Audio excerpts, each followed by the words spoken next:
សូមក្រាបថ្វាយបង្គំព្រះករុណាជាអង្គម្ចាស់ជីវិតលើត្បូងព្រះបាទសម្ដេចព្រះបរមនាថព្រះមហាក្សត្រនៃព្រះរាជាណាចក្រកម្ពុជាជាទីគោរពសក្ការៈដ៏ខ្ពង់ខ្ពស់បំផុតសូមក្រាបថ្វាយបង្គំសម្ដេចព្រះមហាក្សត្រីព្រះវររាជមេដាជាតិខ្មែរក្នុងសេរីភាពសេចក្តីថ្លៃថ្នូរនិងសុភមង្គលសម្ដេចម៉ែសម្ដេចយាយទួតជាទីគោរពសក្ការៈដ៏ខ្ពង់ខ្ពស់បំផុតសូមគោរពសម្ដេចព្រះអង្គម្ចាស់ទ្រង់អាយដាមអ្នកអង្គញាលោកជំទាវ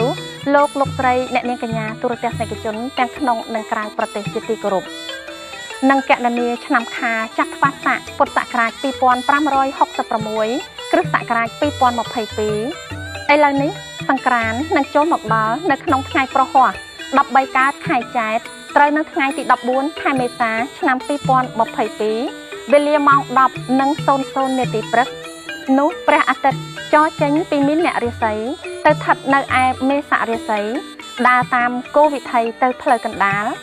ទើបមានទេពធីតាមួយព្រះអង្គជាមគ្គនាយិកាព្រះនាមកេរណីទេវីជាបុត្រីទី5នៃកបិលមហាព្រហ្មគង់នៅចតុមហារាជិកាទ្រង់អំពរពណ៌បៃតងដោយលំអនៅព្រះការសៀតផ្កាមន្ទាអភរណៈកែវមរកតភក្សាហាសណ្ដែកល្ងព្រះហស្ថស្ដាំទ្រង់កង្វែងព្រះហស្ថឆ្វេងទ្រង់កំភ្លើងគង់លើខ្នងកុច្ចសាសត្វដំរីជាសត្វពាហនៈទើបនាំអស់ទេពនិករនិងទេពធីតាទាំង100,000កោដហោះទៅកាន់គុហាកែវឈ្មោះធម្មមាលីនេតិភ្នំកៃឡាសខេត្តហេមពៀនដែលដំកល់ទុកព្រះសេរសាកបិលមហាព្រហ្មដំកល់លើពៀនមាសនាំចេញមកដង្ហែប្រតិសិនភ្នំព្រះសុមេរុរាជជុំចក្រវាលតាមផ្លូវព្រះអាទិត្យចរជាគម្រប់60នាទីហើយដង្ហែចូលទៅដំកល់ទុកដូចដើមវិញទើបប្រជុំទេវបុត្រទេពធីតាទាំង100,000កោដចូលទៅស្រង់ទឹកអនុត្តមហាស្រះដែលមានទឹកហូរចេញពីបំពង់ថ្មកែវជាមាត់គោឧសភរាជទាំង7ត្រជាក់ត្រជុំខ្សែមខ្សានព្រះហឫទ័យទើបនាំគ្នាចូលទៅសមាទានសិលដោយប្រតិសមណោះរីករាយគ្រប់ព្រះអង្គក្នុងភគវតីសភាដែលវិសកម្មទេវបុត្រនិមិត្តថ្វាយហើយបន្ទោបង់នៅអពមង្គលឲ្យជ្រះស្រឡះចម្រើននៅសុភមង្គលសិរីសួស្តីជនមាយុយឺនយូរដល់ទេវតានិងមនុស្សសត្វផងទាំងឡាយតាំងពីឆ្នាំថ្មីចូលមកនេះបានទូលំទូលាយសុខខ្សែមខ្សានតរៀងទៅហើយសាធុជនទាំងអស់ពេលវេលាកាន់តែរំកិលចិត្តណាស់មកហើយសូមសាធុជនទាំងអស់ប្រុងប្រៀបរៀបចំខ្លួនប្រាណរៀបចំសម្លៀកបំពាក់គ្រឿងក្រអូបអុជទៀនធូបផ្កាភ្ញីតាំងចិត្តឲ្យបានជ្រះថ្លានិងទទួលទេវតាឆ្នាំថ្មីព្រះនាមកេរណីទេវីជាបុត្រីទី5នៃកបិលមហាព្រហ្មដែលនឹងយាងចុះមកកាន់ជម្ពូទ្វីបនៅពេលបន្តិចទៀតនេះ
មសតោវរៈមង្គលាជរាតេរែងព្រះពុទ្ធសាសនាអតិកន្តាកន្លងទៅហើយបាន2565វស្សាត្រឹមថ្ងៃពេញបរមីខែពិសានោះដល់ថ្ងៃ1រោចខែពិសាឆ្នាំខាលចត្វាស័កតទៅចូលព្រះពុទ្ធសករាជ2566ថ្ងៃនេះជាវេលាដែលទេវតាឆ្នាំថ្មីត្រូវយាងមកទទួលតំណែងគ្រប់គ្រងថែរក្សាមនុស្សលោកបន្តវេនពីទេវតាឆ្នាំចាស់ទេវតាទាំងឡាយបានមកជួបជុំគ្នាមូលមីដែររងចាំព្រះរាជពិធីផ្ទេរតំណែងទេវតាឆ្នាំថ្មីព្រះនាមគរណីទេវីបុត្រីទី5នៃកបិលមហាព្រហ្មដែលនឹងយាងចុះមកថ្ងៃប្រហោះ13កើតខែចែកត្រូវនៅថ្ងៃទី14មេសាគ្រិស្តសករាជ2022វេលាម៉ោង 10:00 នាទីព្រឹក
ទេវតាឆ្នាំថ្មី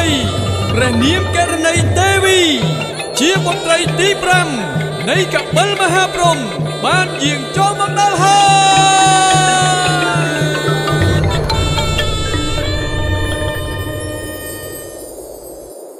សូមក្រាបថ្វាយបង្គំម្ចាស់បងសូមក្រាបថ្វាយបង្គំព្រះនាង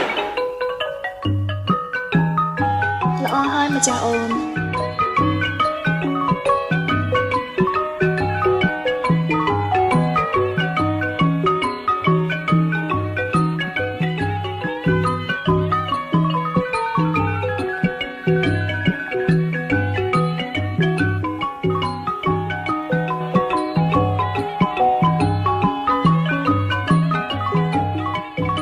ចាស់បងចុះការកន្លងផុតទៅក្រោមការថែរក្សានិងគ្រប់គ្រងភពផែនដីរបស់ម្ចាស់បងតើប្រជានុរាស្ត្រទាំងអស់បានសុខទុក្ខយ៉ាងណាដែរទៅម្ចាស់បងម្ចាស់អូនដោយអន្លើនៃការកសាងសង្គមជាតិប្រជានុរាស្ត្រទាំងអស់បានសុខទាំងការហូបចុកទាំងការស្លៀកពាក់សមស្របទៅតាមប្រពៃណីជាតិនឹងជួយកសាងជាតិមាតុភូមិឲ្យបានរីកចម្រើនទៅមុខជាលំដាប់នឹងចូលរួមចំណែកយ៉ាងជិតស្និទ្ធជាមួយនឹងមន្ត្រីរាជការក្នុងសង្គមជាតិទៀតផងណាម្ចាស់អូនទោះបីជាមានជំងឺរាតត្បាតក៏ពិតមែនប៉ុន្តែរាជរដ្ឋាភិបាលនៃព្រះរាជាណាចក្រកម្ពុជាបានយកចិត្តទុកដាក់ការពារនិងទប់ស្កាត់ជាអន្លើគួរជាទីគប់ប្រសើរដែរណាម្ចាស់អូន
ទេវតាឆ្នាំចាស់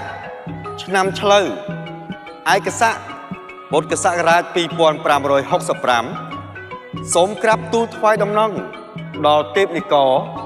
និងប្រជានារីទាំងអស់ឲ្យបានជ្រាបថាព្រះរាជពិធីផ្ទេរតំណែងថ្វាយទេវតាឆ្នាំថ្មីឆ្នាំខាលចត្វាស័កពុទ្ធសករាជ2566ត្រូវបានធ្វើនៅពេលនេះហើយបបិទ្ធព្រះនាងឆ្នាំចាស់កន្លងផុតទៅប្រជាជនរាស្ត្រក្នុងដែនទ្វីបទាំងមូលបានរស់នៅក្នុងសន្តិភាពវឌ្ឍនភាពនិងការអភិវឌ្ឍស្ដារនិងកសាងគ្រប់ហេដ្ឋារចនាសម្ព័ន្ធជាតិមានសាលារៀនស្ពានថ្នល់សំណង់អគារវត្តអារាមប្រព័ន្ធធារាសាស្ត្រគ្របដណ្ដប់គ្រប់សង្គមជនបទដែលប្រមុខរាជរដ្ឋាភិបាលកម្ពុជាកំពុងអភិវឌ្ឍសពថ្ងៃនេះសូមឲ្យព្រះជាណាចក្រកម្ពុជាបានចម្រុងចម្រើនលូតលាស់និងមានសាមគ្គីភាពឯកភាពជាតិក្នុងសេចក្តីថ្លៃថ្នូរសុខដុមរមនាពីអំណេះតទៅអងសាធុសាធុសាធុ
យើងទេវតាឆ្នាំថ្មីឆ្នាំខាលចត្វាស័កពុទ្ធសករាជ2566ព្រះនាមកិរណីទេវីជាបុត្រីទី5នៃកបិលមហាព្រហ្មសូមប្រកាសទទួលតំណែងគ្រប់គ្រងភពផែនដីបន្តវេនពីទេវតាឆ្នាំចាស់ចាប់តាំងពីពេលនេះតទៅហើយហើយសាធុជនទាំងឡាយអស់រយៈពេល3ថ្ងៃ3យប់នេះនឹងតទៅចូលអ្នកខិតខំសន្សំកុសលជំរះមន្តលសៅមងទាំងឡាយតាំងចិត្តរក្សាសិលលៀងកំហុសខុសឆ្គងផងទាំងឡាយដែលបានធ្វើឆ្គាំឆ្គងកន្លងមកជាមួយអ្នកមានគុណគ្រូបាអាចារ្យជាមួយចាស់ទុំញាតិមិត្តបងប្អូនដោយប្រការណាមួយនោះវាចាឲ្យអស់នៅចិត្តលោភៈទោសៈមោហៈនិងអស្មិមេនះក្នុងខ្លួនចេះរួបរวมសាមគ្គីគ្នាត្រូវហ៊ានសារភាពនៅទោសកំហុសរបស់ខ្លួន តាំងចិត្តមេត្តាករុណាមុទិតាឧបេក្ខារួមជាមួយនឹងបញ្ញាស្មារតីសប្បាយរីករាយជាមួយនឹងញាតិមិត្តនិងការងារក្នុងជីវភាពរបស់ខ្លួនត្រូវប្រព្រឹត្តតែអំពើណាដែលប្រកបទៅដោយគុណធម៌សីលធម៌សច្ចធម៌ព្រហ្មវិហារធម៌មេត្តាករុណាមុទិតានិងឧបេក្ខាជានិច្ចរួមជាមួយនឹងសតិបញ្ញាស្មារតីដ៏ឆ្លៀសវៃឈានទៅកាន់ភាពសម្បូររុងរឿងក្នុងឆ្នាំថ្មីនេះទេវតាឆ្នាំថ្មីសូមប្រសិទ្ធពរបវរសួស្តីនិងជ័យមង្គលដ៏ល្អប្រសើរគ្រប់ប្រការព្រមទាំងសងប្រកបនឹងព្រះពុទ្ធពរទាំង4ប្រការគឺអាយុវណ្ណៈសុខៈពលៈចូលកើតមានដល់មនុស្សលោកទូទាំងជពូទ្វីបទាំងមូលសូមឲ្យព្រះរាជាណាចក្រកម្ពុជាបានចម្រើនលូតលាស់ខ្ពង់ខ្ពស់កើនកានលើទឹកដីអង្គរដ៏ល្អបវរប្រជារាស្ត្របានសុខក្សេមក្សាន្តកូនខ្មែររួមប្រាណសាមគ្គីគ្នាសុខដុមរមនាតទៅហង